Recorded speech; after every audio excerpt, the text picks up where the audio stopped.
COVID-19. Wabah penyakit ini telah menyebar dengan sangat cepat dan telah menginfeksi hampir seluruh penduduk dunia. Diketahui, pada tanggal 5 November di Indonesia sendiri terdapat 422.000 kasus dan 14.259 telah meninggal dunia. Hingga saat ini, vaksin untuk virus ini belum dapat dipastikan. Peraturan pembatasan sosial dari pemerintah menyebabkan berkurang interaksi masyarakat di luar ruangan yang cukup menahan penyebaran virus COVID ini. Namun, masih ada ancaman yang tidak terlihat dan berpeluang membuat kita semakin menderita. Kristalina Georgieva, Managing Director International Monetary Fund atau IMF, menyatakan bahwa prospek pertumbuhan global untuk tahun 2020 itu negatif. Akan ada resesi yang setidaknya sama buruknya dengan krisis keuangan global lalu atau lebih buruk.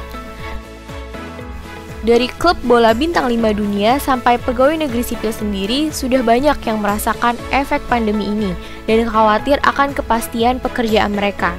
Di sekitar kita pun sudah ada ribuan, bahkan jutaan orang yang mengalami pengangguran. Tidak hanya buruh pabrik, bahkan manajer. Hampir semua orang kehilangan pekerjaan mereka. Kepala Badan Perencanaan dan Pembangunan Nasional Bappenas, Suharso Monoarfa, mengatakan saat ini jumlah pengangguran di Indonesia sudah naik sekitar 3,7 juta orang akibat pandemi COVID-19. Kondisi ini tentu berdampak pada sektor usaha di Indonesia seperti penurunan aktivitas jual beli dan terhambatnya distribusi. Lalu, bagaimana cara mengatasinya?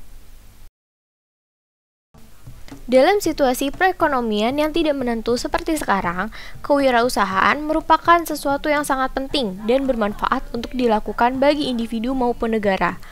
Orang yang melakukan kewirausahaan mendapatkan manfaat seperti dapat memenuhi kebutuhan kesehariannya.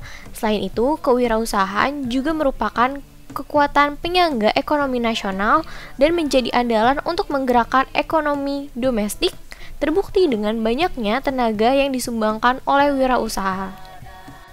Semakin tinggi jumlah wirausaha pada suatu negara akan berdampak pada lapangan kerja yang ada di negara tersebut dan dapat mengurangi jumlah pengangguran yang ada.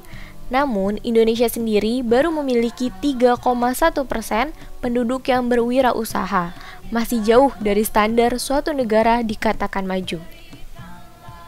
Pemerintah diharapkan dapat memberikan stimulus pada kegiatan kewirausahaan masyarakat untuk memajukan kualitas negara. Selain itu, untuk kemampuan membaca peluang, kreativitas, dan kemampuan dalam menguasai pasar, seorang wirausaha dapat mengetahui selera yang diinginkan konsumen.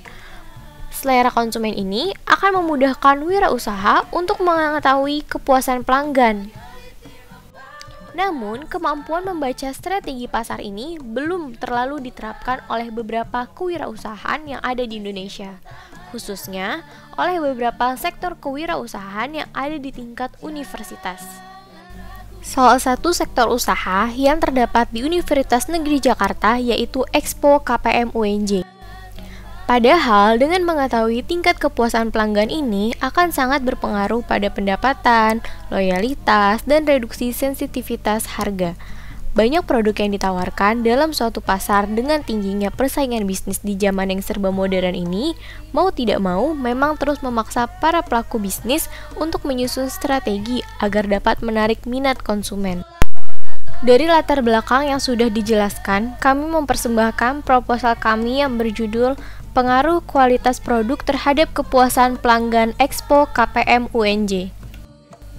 Dari penelitian yang kami buat ini, kami menetapkan beberapa kriteria yang mempengaruhi kualitas produk agar sesuai dengan keinginan dan harapan pelanggan. Yang pertama, produk tersebut memiliki umur ekonomis yang cukup lama. Ini berkaitan dengan seberapa lama produk dapat terus digunakan selama jangka waktu tertentu. Tentunya dengan pola penggunaan dan perawatan yang masuk akal alias rasional. Kedua, kemudahan memperbaiki suatu produk. Ketiga, kerusakan salah satu komponen yang tidak akan berpengaruh banyak pada fungsi utama produk tersebut. Keempat, mudah digunakan dan mudah dirawat. Masalah-masalah tersebut menyangkut dimensi reliability dan yang terakhir ramah lingkungan. Saat perusahaan menerapkan green marketing, image produk akan naik dan memiliki citra yang positif dipandang masyarakat atau konsumen. Kelima, kriteria tersebut merupakan indikator kualitas produk yang telah penulis kumpulkan. Namun, tidak dapat dipungkiri, tujuan utama wirausahawan dalam menjalankan usaha adalah untuk mendapatkan keuntungan. Salah satu cara untuk memperoleh keuntungan tersebut adalah dengan mengetahui tingkat kepuasan konsumen. Diharapkan dengan hal tersebut akan menambah kepercayaan terhadap brand yang digunakan. Selain itu, tingkat loyalitas konsumen juga seiring dengan meningkatnya jika tingkat kepuasan tercapai. Oleh karena itu, penulis juga membuat indikator-indikator yang mempengaruhi kepuasan pelanggan. Pertama adalah perasaan puas, kedua selalu membeli produk, ketiga akan merekomendasikan kepada orang lain. Pengalaman orang lain akan mempengaruhi minat dan persepsi pelanggan baru Anda. Selain produk yang menarik, testimoni juga mungkin dibutuhkan, apalagi bagi bisnis-bisnis yang baru. Dan yang terakhir, terpenuhnya harapan pelanggan setelah membeli produk Anda. Penelitian ini merupakan penelitian deskriptif dengan pendekatan kuantitatif. Populasi dalam penelitian ini adalah pembeli produk makanan pada dana usaha Expo KPM UNJ 14.0. Deskripsi umum Expo KPM UNJ. Produk yang pertama adalah seblak instan. Adalah makanan Indonesia yang berasal dari Bandung, Jawa Barat, yang bercita rasa gurih dan pedas. Selain itu, seblak menjadi makanan jajanan yang digemari oleh kalangan masyarakat terutama di Jawa Barat dan Jabodetabek. Kedua, mie bon cabe merupakan mie kenyal yang dipadukan dengan pedas sedapnya bon cabe sehingga menjadi kombinasi mantap bagi kamu pecinta sensasi makanan mie pedas. Dan yang ketiga, Banoffee dessert. Dan yang ketiga adalah Banoffee dessert, terdiri dari dua rasa, Regal dan Oreo. Ukurannya sendiri yaitu 300 ml dengan harga 15.000 per cup, yang merupakan harga yang sangat terjangkau.